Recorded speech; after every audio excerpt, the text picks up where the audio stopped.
هل أتى على الإنسان حين من الدهر لم يكن شيئا مذكورا إنا خلقنا الإنسان من نطفة أمشاج نبتليه فجعلناه سميعا بصيرا إنا هديناه السبيل إما شاكرا وإما كفورا إنا أعتدنا للكافرين سلاسل وأغلالا وسعيرا إن الأبرار يشربون من كأس كان مزاجها كافورا عينا يشرب بها عباد الله يفجرونها تفجيرا يوفون بالنذر ويخافون يوما كان شره مستطيرا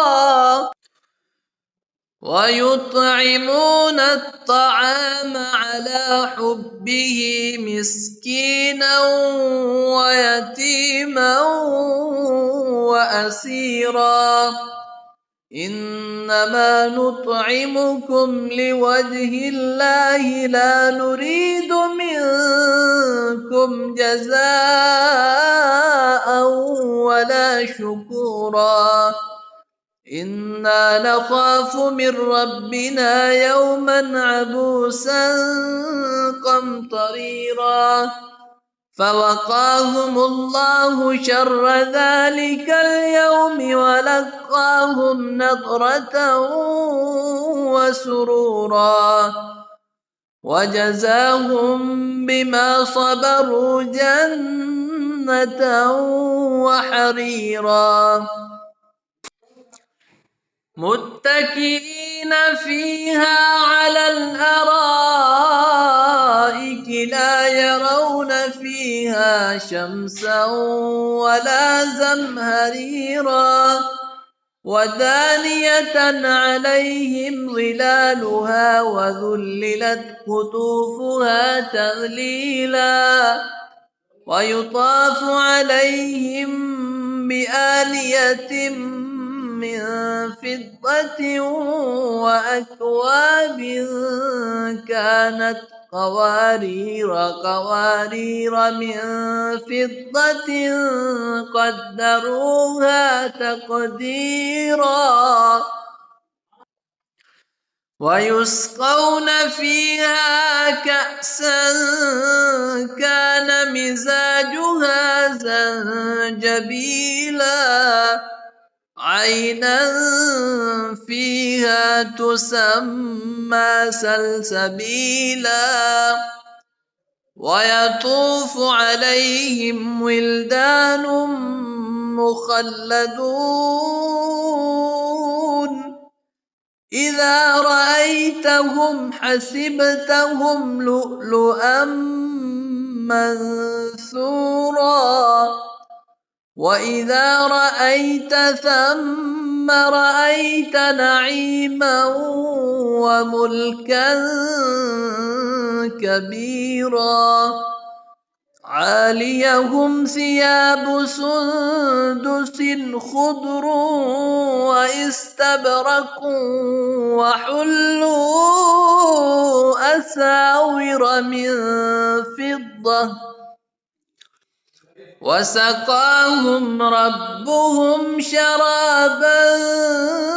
طهورا إن هذا كان لكم جزاء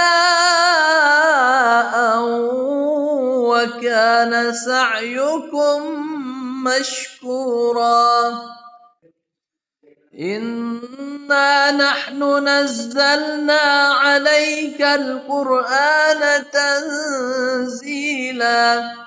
فاصبر لحكم ربك ولا تطع منهم آثما أو كفورا واذكر اسم ربك بكرة وأصيلا ومن الليل فاسجد له وسبحه ليلا طويلا إن هؤلاء يحبون العاجلة ويذرون وراءهم يوما ثقيلا نحن خلقناهم وشددنا أسرهم وإذا شئنا بدلنا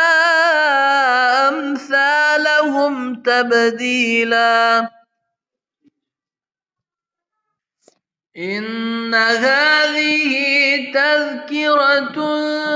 فمن شاء اتخذ إلى ربه سبيلا وما تشاءون إلا أن يشاء الله إن الله كان عليما حكيما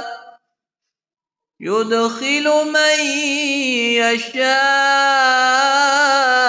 في رحمته والظالمين أعد لهم عذابا أليما